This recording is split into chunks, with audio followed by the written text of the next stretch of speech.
Chers supporters mérengue, je suis Emmanuel, un madridista comme vous tous. Avant de commencer, mettez un j'aime et abonnez-vous à la chaîne pour ne rien manquer de l'actualité de notre cher Real Madrid. Aujourd'hui, je vous apporte 3 nouvelles importantes qui montrent à quel point notre direction agit avec intelligence sur le marché des transferts. La première nouvelle, le Real Madrid a décidé de ne pas se lancer dans la course pour Gianluigi Donnarumma. Et, en tant que madridista, je pense que c'est une excellente décision. Pourquoi ?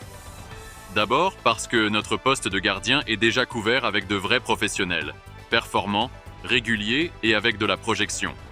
Recruter Donnarumma impliquerait de dépenser une grosse somme pour un poste qui ne nécessite pas de renfort. Ensuite, parce que le club refuse de se laisser entraîner dans des opérations purement médiatiques mais peu utiles.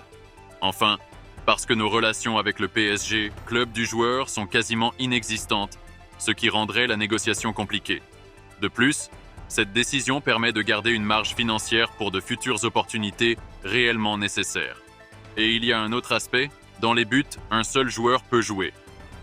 Ajouter un nom de prestige inutilement pourrait créer des tensions et déstabiliser le vestiaire. Cette prudence est un signe de maturité institutionnelle et de respect pour ceux qui font déjà un excellent travail. Deuxième nouvelle, la défense. Les noms d'Ibrahima Konaté et d'Ayot Upamecano ont circulé, mais la direction n'a pas agi dans la précipitation.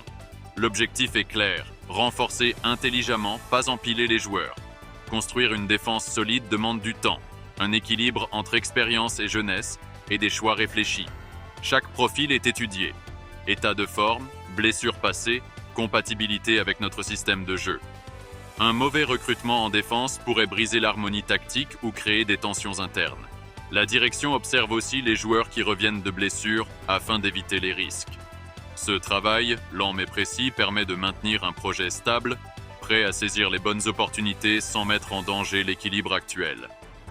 C'est une gestion prudente qui montre que le Real Madrid pense toujours à long terme. Troisième nouvelle, et pas des moindres, la bombe du jour. Le Real Madrid avance sur le recrutement de Rafael Leao, star portugaise du Milan AC. Ce n'est pas un caprice, mais une décision stratégique pour remplacer un éventuel départ de Rodrigo vers Manchester City. Leao est rapide, imprévisible, efficace devant le but et possède encore une grande marge de progression. Le Milan le valorise à 80 millions d'euros, mais Florentino Pérez est prêt à payer, considérant que c'est un investissement sûr. Xabi Alonso, notre entraîneur, est totalement favorable à sa venue, estimant que sa polyvalence offensive ouvrira de nouvelles options tactiques. Ce transfert ne serait pas seulement un renfort pour aujourd'hui, mais une garantie pour l'avenir. Depuis l'Italie, la presse parle déjà d'un accord presque acté, et chez les supporters, l'attente est immense. Ce mouvement montre une fois encore que le Real Madrid ne recrute pas pour faire plaisir aux médias, mais pour répondre à des besoins précis, en s'inscrivant dans un plan global.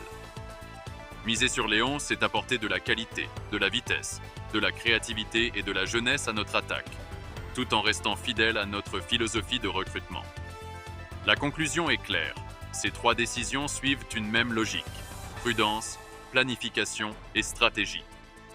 Dire non à Donnarumma pour protéger la stabilité, patienter pour trouver les bons profils en défense, et foncer sur Rafael Leao car il correspond parfaitement aux besoins et au futur du club. C'est comme cela qu'on construit un projet gagnant, avec intelligence et vision. Et maintenant, je m'adresse à vous, madridistas.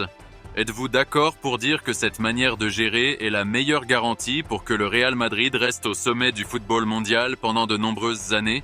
Mettez un j'aime, abonnez-vous et laissez vos commentaires pour partager votre avis sur ces 3 décisions de notre direction.